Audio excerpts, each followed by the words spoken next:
Peço que você abra a sua Bíblia em Apocalipse capítulo 5.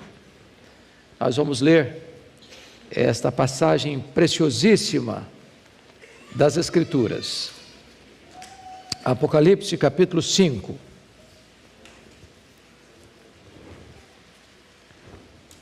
Está escrito o seguinte: vi na mão direita daquele que estava sentado no trono um livro escrito por dentro e por fora, de todo selado com 7 selos. Vi também um anjo forte, que proclamava em grande voz: quem é digno de abrir o livro, de lhe desatar os selos? Ora, nem no céu, nem sobre a terra, nem debaixo da terra, ninguém podia abrir o livro, nem mesmo olhar para ele. E eu chorava muito, porque ninguém foi achado digno de abrir o livro, nem mesmo de olhar para ele. Todavia, um dos anciãos me disse: não chores, eis que o leão da tribo de Judá, a raiz de Davi, venceu para abrir o livro e os seus 7 selos. Então vi no meio do trono e dos 4 seres viventes, e entre os anciãos de pé, um cordeiro, como tendo sido morto. Ele tinha 7 chifres, bem como 7 olhos, que são 7 Espíritos de Deus enviados por toda a terra. Veio, pois, e tomou o livro da mão direita daquele que estava sentado no trono. E quando tomou o livro, os 4 seres viventes e os 24 anciãos prostraram-se diante do cordeiro, tendo cada um deles uma harpa e taças de ouro cheias de incenso, que são as orações dos santos. E entoavam um novo cântico, dizendo: digno és de tomar o livro e de abrir-lhe os selos, porque foste morto e com o teu sangue compraste para Deus os que procedem de toda tribo, língua, povo e nação, e para o nosso Deus os constituíste reino e sacerdotes, e reinarão sobre a terra. Vi e ouvi uma voz de muitos anjos ao redor do trono, dos seres viventes e dos anciãos, cujo número era de milhões e milhares de milhares, proclamando em grande voz: digno é o cordeiro que foi morto de receber o poder, e riqueza, e sabedoria, e força, e honra, e glória, e louvor. Então, ouvi que toda criatura que há no céu, e sobre a terra, debaixo da terra, e sobre o mar, e tudo que neles há, estava dizendo: àquele que está sentado no trono e ao cordeiro, seja o louvor, e a honra, e a glória, e o domínio pelos séculos dos séculos. E os 4 seres viventes respondiam: amém. Também os anciãos prostraram-se e adoraram. Amém.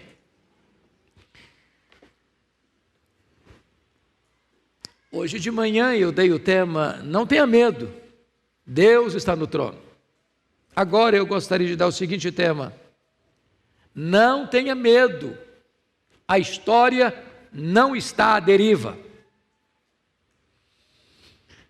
Meus irmãos, quando eu olho o cenário mundial, ele é pessimista, ele é negativo.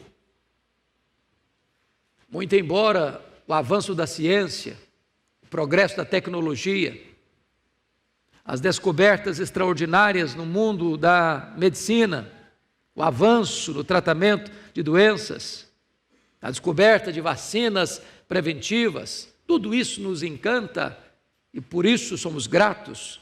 O mundo ainda está marcado pelo mesmo primitivismo das eras de outrora, com violência, com guerras, com desumanidades, com perda de valores. Porém, apesar deste cenário cinzento, negativo, pessimista, esse texto revela para nós, o 4 e o 5, que o Deus a quem servimos e a quem adoramos e a quem cantamos louvores nesta noite, Ele está no trono, Ele reina, Ele governa, Ele é soberano, as ordens emanam do trono, as rédeas da história estão em suas mãos. E esse texto então vai provar para nós que o mundo está confuso e perdido porque não compreende essa verdade. Se não, vejamos. Você pega, por exemplo, os pensadores gregos, que foram os grandes luminares da filosofia, das artes. A visão que eles tinham da história é que a história não caminha para um telos, para um fim, para uma consumação. A história está dando voltas. O que foi ontem está sendo hoje e será amanhã.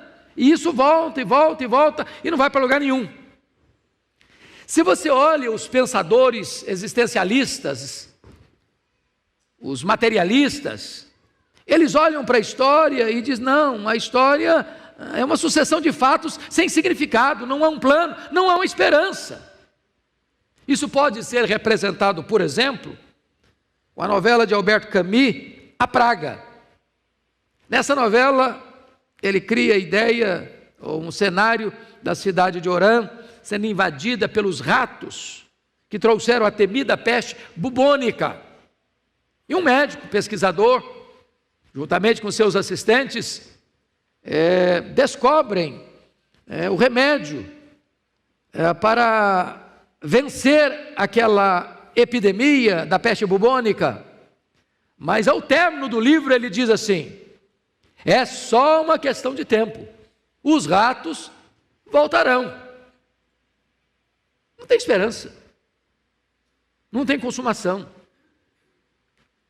Os problemas que assolaram a humanidade ontem vão continuar assolando hoje ou amanhã, no futuro.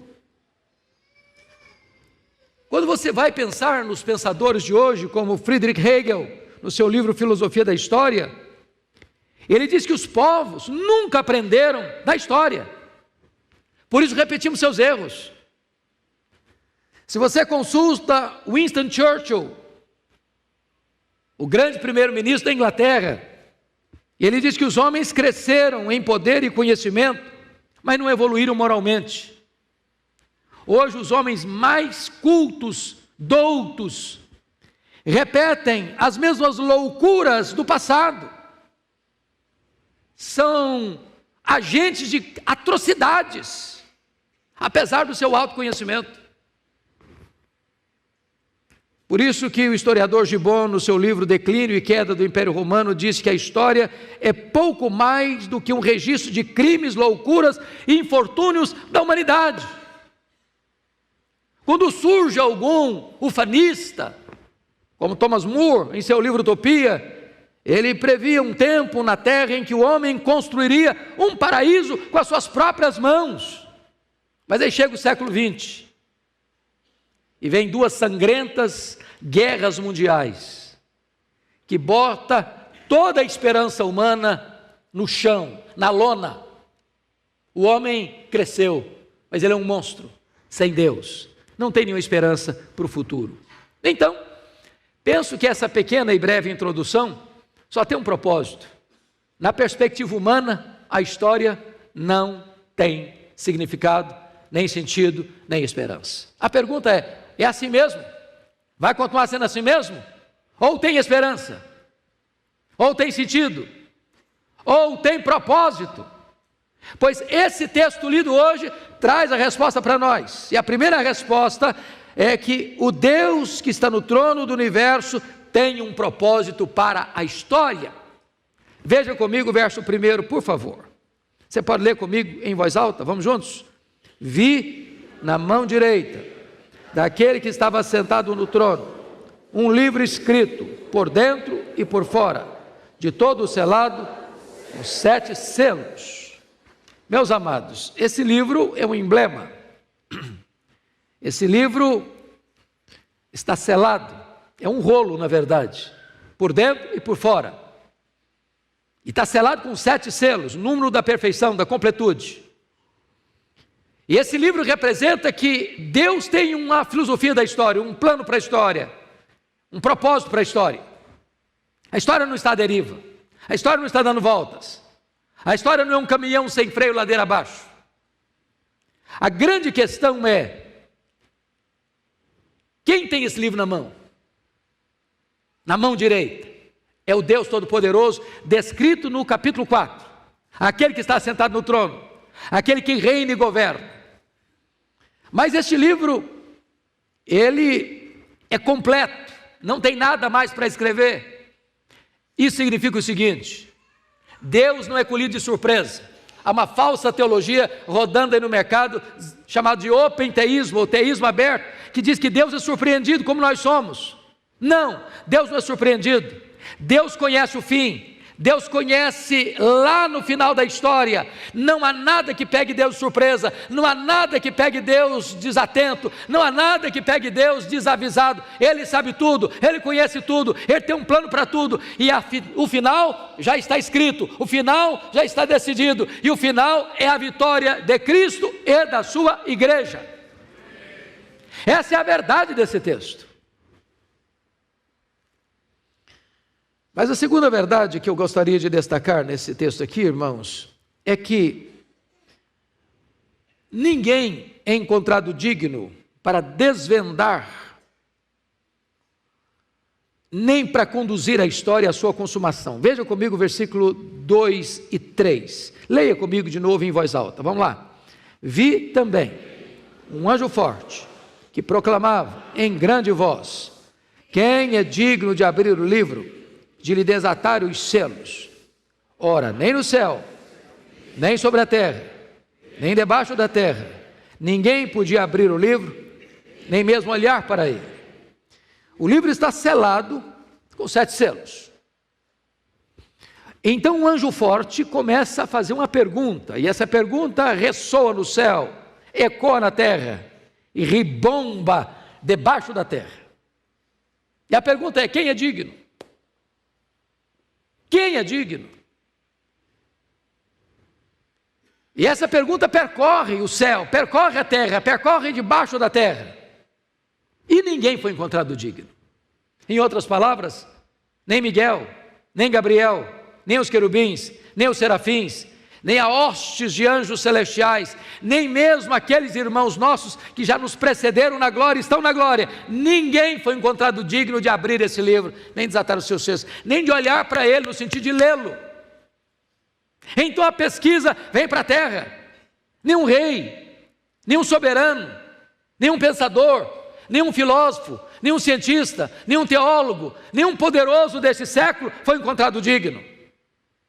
Então a pesquisa percorre abaixo da terra, é uma expressão para dizer os demônios, e todos aqueles que já estão lançados lá, sofrendo as agruras do inferno. Também nenhum demônio foi capaz de ser apto, ou melhor, ser digno para dar sentido à história. O que significa? Significa, meus amados irmãos, que não há ideologia.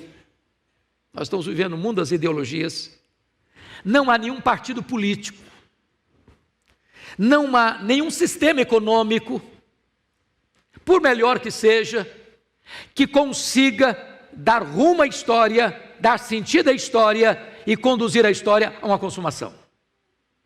A solução para a história não está nas mãos dos anjos, não está nas mãos dos homens, não está na mão dos demônios. A grande questão é quem é digno. Mas a grande constatação é: ninguém foi encontrado digno. E a grande decepção é: e eu chorava muito. Quando ele diz eu chorava muito, talvez João está pensando assim: será que a promessa do capítulo 4, verso 1 não vai se cumprir? Porque no capítulo 4, verso 1, João vê uma porta aberta no céu e uma convocação: sobe para aqui e eu te mostrarei as coisas que em breve devem acontecer. Parece que tem um choque, parece que está uma contradição, porque aquele que está no trono governa o mundo, Está dizendo que as coisas vão acontecer, devem acontecer, mas agora ele não encontra ninguém digno para pegar este livro, abrir os seus selos, decifrá-lo e dar sentido à história. Desta forma, esta crise de João é a sua crise, é a minha crise, é a nossa crise. Porque você olha para o mundo hoje, pensemos bem, meus irmãos, parece que o mal está vencendo. As pessoas mais poderosas economicamente desse mundo estão injetando dinheiro vultuoso para defender as causas perversas, para destruir a família, para destruir a sociedade. Os maiores pensadores, os maiores cientistas do mundo, ocupam o seu tempo para construir armas de destruição. E você fica olhando, meu Deus, será que vai ter um propósito? Será que nós vamos chegar lá? Será que a história vai sair dessa crise? Será que na consumação lá, a vitória será da verdade sobre a mentira, do bem sobre o mal, da luz sobre as trevas? Mas agora, notem vocês que aquele digno que foi procurado nos versos 2, 3 e 4, agora é encontrado no versículo 5. Você pode ler o versículo 5 comigo? Vamos juntos? Todavia, um dos anciãos me disse: não chores, eis que o leão da tribo de Judá, a raiz de Davi, venceu para abrir o livro e os seus 7 selos. Em outras palavras, meus irmãos, há consolo para nós. Não chores. Talvez eu estou falando muito abrangentemente, de forma muito lata, muito abrangente. Pastor, não estou preocupado com a história, não estou preocupado é com a minha vida. Estou preocupado é que a conta vai vencer, eu não tenho dinheiro para pagar. Eu estou preocupado, na verdade, que eu estou ficando velho, não sei se vou poder pagar o plano de saúde. Estou preocupado mesmo se eu vou conseguir criar meus filhos, se eu vou poder ver meus netos. Estou preocupado mesmo, é que se eu ficar doente, eu estou encrencado. Estou com medo. Não é do que vai acontecer no mundo, não, vai acontecer comigo. E eu quero dizer a você, meu amado irmão, que essa voz que ecoou lá no céu, não chores, está querendo dizer o seguinte: Deus é poderoso para botar um basta na sua dor. Deus é poderoso para pôr um ponto final nas suas perguntas sem respostas. Deus é poderoso para reverter o quadro que tantas vezes aflige a você e a mim.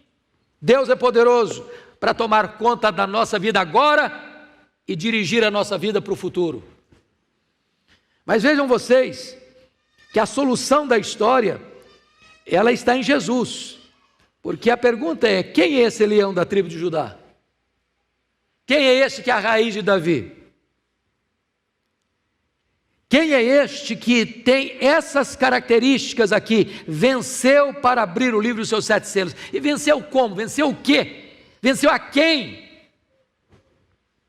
Esse venceu o diabo. Esse venceu a morte. Este venceu o inferno.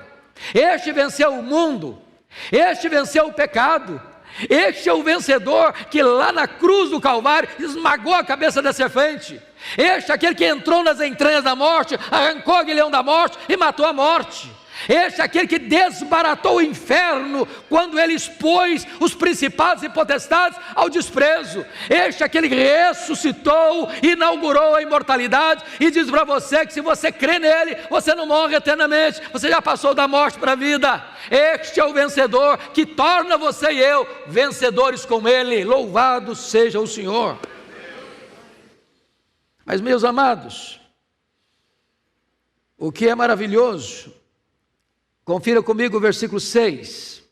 Então, vi no meio do trono e dos 4 seres viventes, um entre os anciãos de pé, um cordeiro como tendo sido morto. Eu acho isso maravilhoso, porque a informação que João recebe é que o leão da tribo de Judá, a raiz de Davi, venceu para abrir o livro. E ele quer ver o vencedor. Cadê o vencedor? E quando ele olha, ele não vê um leão, ele vê um cordeiro. Um cordeiro como tendo sido morto. Porque antes de ser leão, Jesus foi cordeiro. Antes de ser o leão do túmulo vazio, ele foi o cordeiro que foi imolado na cruz. E ele só é o leão porque foi o cordeiro que foi morto. Agora, quem é esse cordeiro? O texto responde para nós. Ele tem 7 chifres. Chifre na Bíblia é um símbolo de poder. Quando diz que ele tem 7 chifres, quer dizer que ele é onipotente.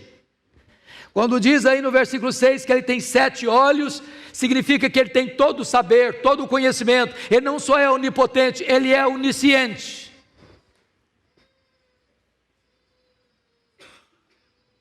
E aí, versículo 7. Veio, pois, e tomou o livro da mão direita daquele que estava sentado no trono. Em outras palavras, o livro da história, que você não pode cifrar, nem eu, nem qualquer poderoso deste século, está literalmente nas mãos de Jesus. A história não está nas mãos dos nossos políticos. A história não está nas mãos dos grandes deste século, das mais poderosas nações desse século. A história está nas mãos de Jesus. Louvado seja Deus! Nas mãos de Jesus. Então para de ficar com medo. Para de ficar desesperado. Agora veja você que esse Jesus, que é o vencedor, ele foi morto. Agora a posição dele, ele está de pé. Agora o lugar dele, ele está no meio do trono. E ele é capaz, ele é digno, ele é competente para dar significado à história e dar esperança para o seu coração. Agora, vamos avançar no texto a partir do verso 8, para fazer a seguinte pergunta: quais são as implicações práticas para você e para mim nesta noite de saber que o livro da história está nas mãos de Jesus? Que implicação tem isso? Primeiro, versículo 8, isso significa que você e eu podemos orar com confiança. Você pode ler o verso 8 comigo? Vamos juntos? E quando tomou o livro, os 4 seres viventes e os 24 anciãos prostraram-se ante o Cordeiro, tendo cada um deles uma harpa e taças de ouro cheias de incenso, que são as orações dos santos. Vamos entender as figuras que quem não veio de manhã esclareci de manhã. Os 4 seres viventes é uma expressão para as hostes elevadas dos anjos, dos querubins, dos serafins. E os 24 anciãos é uma representação da igreja do Antigo Testamento e do Novo Testamento, dos patriarcas e dos apóstolos. É a igreja universal, é a igreja remida e lavada no sangue do Cordeiro. Então o texto está dizendo que esses seres celestiais, os anjos e a igreja glorificada, quando ele tomou o livro, diz o texto que todos, anjos e homens, membros da igreja que está exaltada, triunfante, prostraram-se diante do Cordeiro, tendo cada um uma harpa e taça cheia de incenso, que são as orações dos santos. Meu amado irmão, você já parou para pensar que quando você ora, esta oração nunca é perdida, porque é como se uma figura de uma taça, que você põe lá, e põe lá, e põe lá, e põe lá o incenso da sua oração. Uma hora essa taça vai transbordar. Ela está cheia agora. E quando essas orações se enchem, está lá em Apocalipse capítulo 8, elas retornam para a história como as grandes intervenções de Deus. Nenhuma oração que você faz é perdida.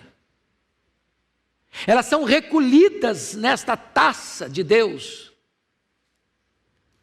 E no momento oportuno, dentro do propósito de Deus, aquela oração que você fez vai entrar com uma ação divina na história, para mudar a história. Nem toda oração nós recebemos imediato. Quantos filhos que se converteram por causa da oração de seus pais lá atrás? Chega um momento em que Deus diz: agora eu vou responder aquela oração. Talvez você não veja o resultado da sua oração, talvez Deus te chame antes de ver o resultado das suas orações, mas nenhuma oração que você faça vai ficar perdida. Isso significa que o cordeiro que tem o livro na mão é o cordeiro que também, mediante a sua mediação, faz com que as orações que você faz venham em retorno para a terra, como as intervenções soberanas de Deus. Vale a pena orar, faz sentido orar. Segunda implicação, versículo 9: se faz sentido orar, porque Jesus está com o livro da história nas mãos, faz sentido uma outra coisa, faz sentido você evangelizar. Olha o verso 9 comigo. Você pode ler o 9 comigo, por favor, todos juntos? E entoavam novo cântico dizendo: digno és de tomar o livro e de abrir-lhe os selos, porque foste morto e com teu sangue compraste para Deus os que procedem de toda tribo, língua, povo e nação. Então você vai ver aqui 4 grupos: um grupo étnico, tribo; um grupo linguístico, língua; um grupo político, povo; um grupo social, nação. Agora preste atenção no que está escrito: ele foi morto e com o seu sangue comprou para Deus. A teologia reformada tem uma área muito linda que nós chamamos de a doutrina da expiação, que é o seguinte: a maioria das pessoas imagina da seguinte maneira, que Cristo morreu na cruz para possibilitar a salvação. Ele morreu na cruz, mas cabe a mim aceitar ou rejeitar. Então, se ninguém aceitasse, ele morreu em vão, porque o negócio está na sua mão. Ele não morreu para salvar, ele morreu para possibilitar a salvação. Mas não é isso que está escrito. O que está escrito? Que ele morreu para comprar com o seu sangue, ele comprou com o seu sangue você. Ele não morreu para possibilitar a sua salvação, não, ele morreu para salvar você.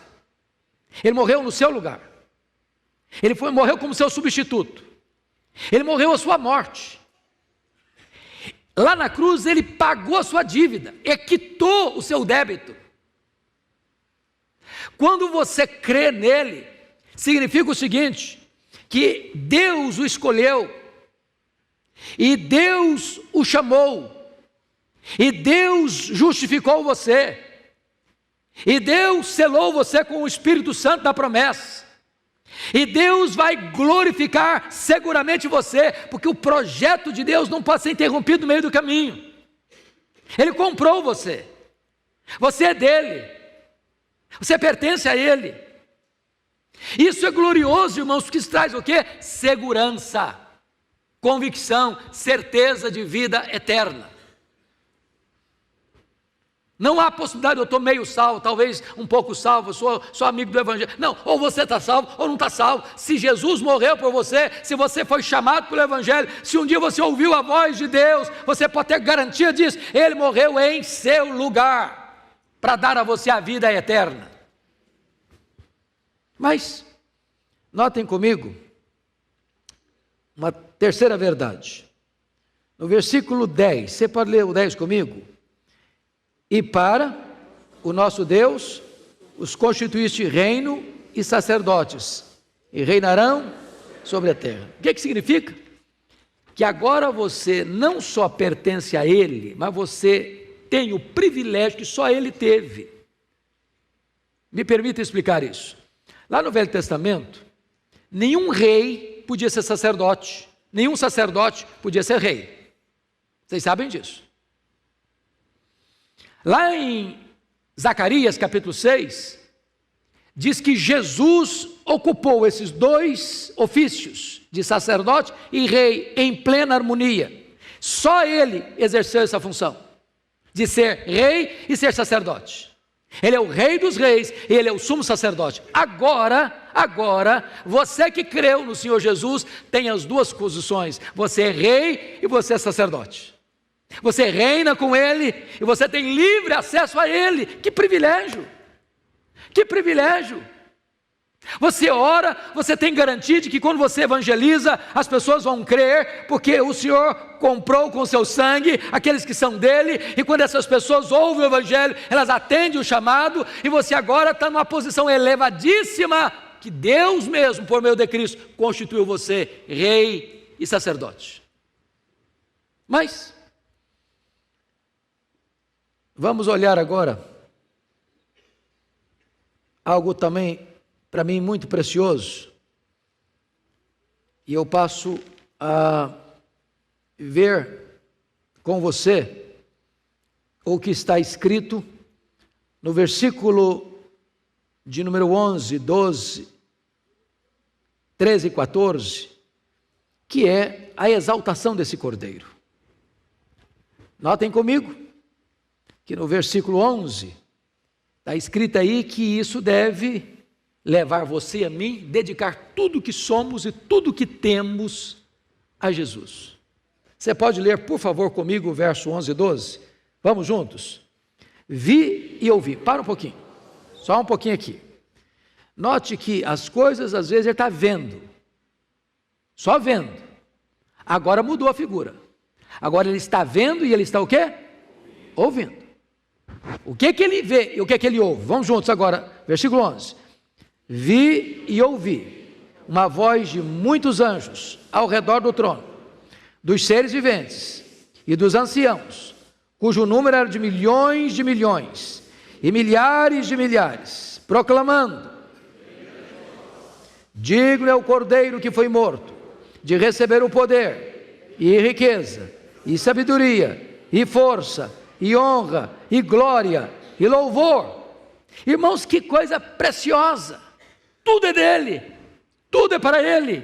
Você vai dedicar para ele o poder, você vai dedicar para ele a riqueza, os seus bens, você vai dedicar para ele a sua inteligência, sabedoria, você vai dedicar para ele a força da sua juventude, você vai dedicar para ele a honra, a primazia, você vai dedicar para ele a glória, porque ele merece ser exaltado, você vai dedicar para ele o louvor, porque o culto precisa ser prestado para ele.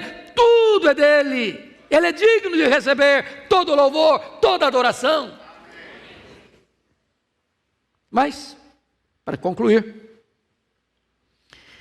esse digno procurado e encontrado, agora ele é adorado.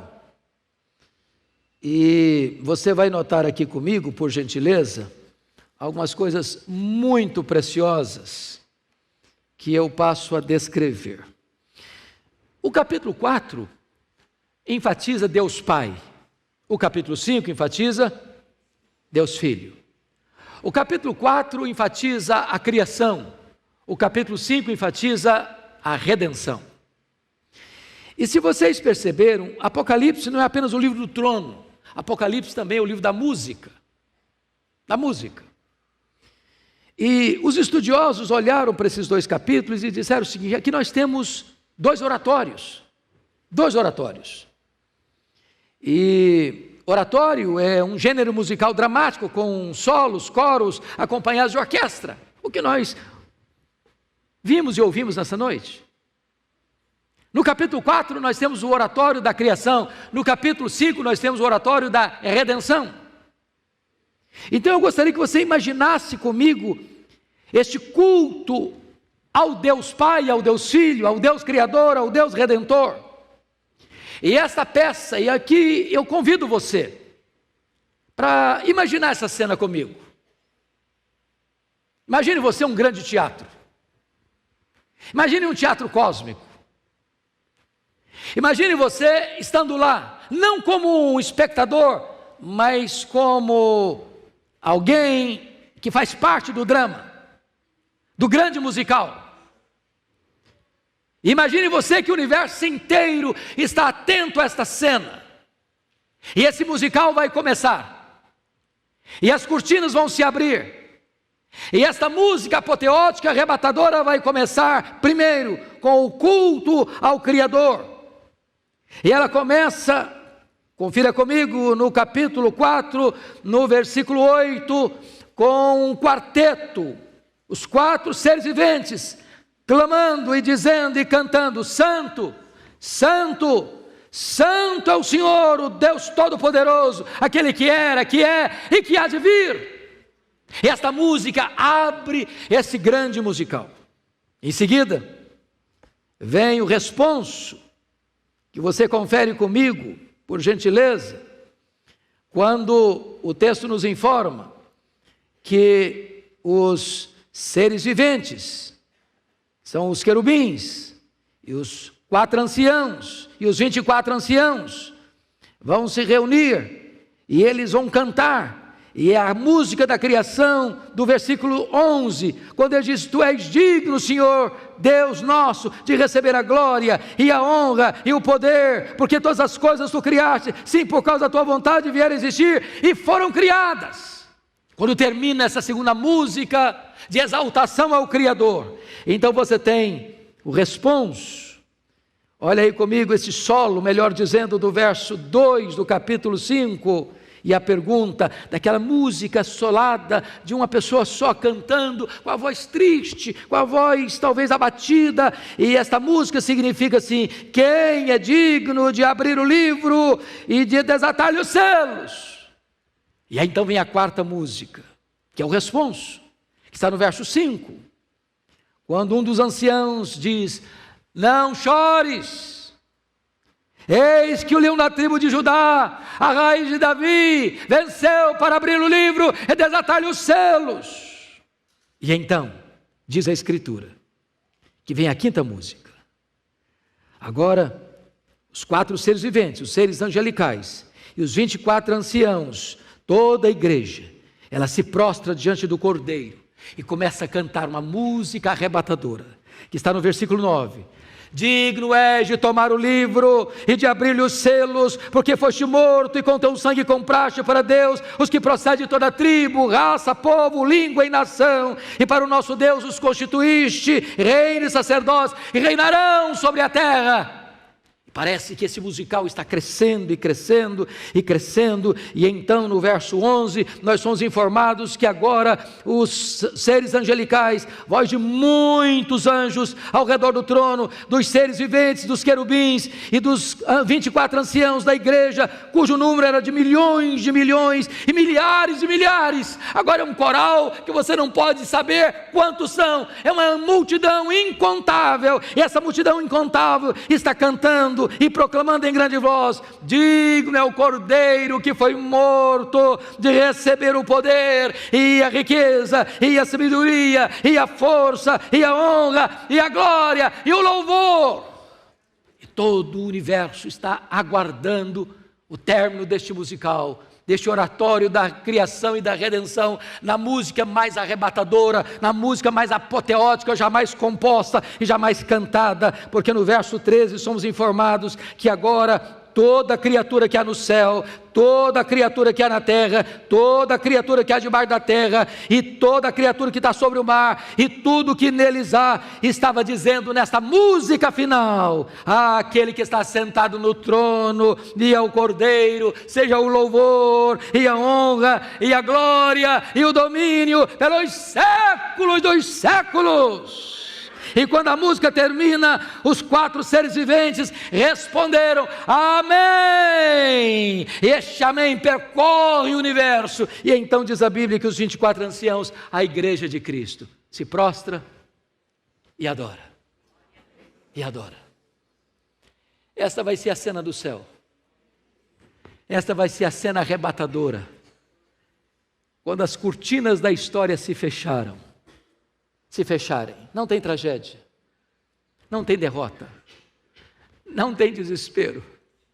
O universo inteiro está adorando e exaltando o Cordeiro de Deus. E você e eu fazemos parte desta grande igreja dos primogênitos, daqueles que foram lavados no sangue do Cordeiro.